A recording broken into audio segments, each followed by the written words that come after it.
যারা আজকে বর্তমানে কফি ইন্ডাস্ট্রিতে কাজ করছে এবং একটা সময় গিয়ে এরকম হয়ে যায় যে এই কফির প্রফেশনটা না আর ছাড়া যায় না, তখন এই প্রফেশনের প্রতি মানুষের দুর্বলতা কাজ করে।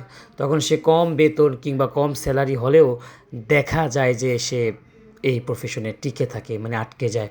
কারণ কফি যে একবার পান করে আর যে একবার বানানো শুরু করে সে আসলে এর থেকে বের হওয়া খুব একটা কঠিন। 60 থেকে 65।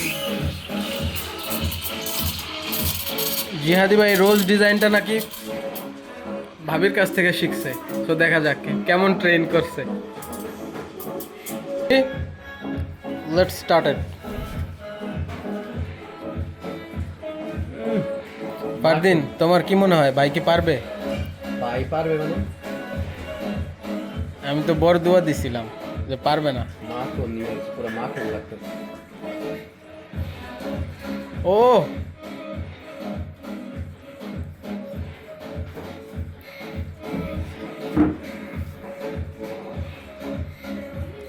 কোপ দিয়া দিছে রে।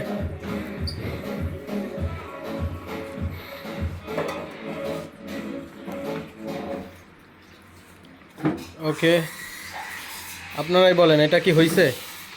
জি বস, গোলাপের মতো লাগে না ভাই? জি জি, গোলাপের মতো লাগে পুরো ভাই গোলাপে তো কাটা থাকে।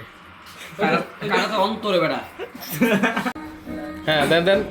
কাটার আঘাতে দাও গো যারে তার ফুলের আঘাত সয় না, আমার দিলকে দয়া হয় না। ঠিক না?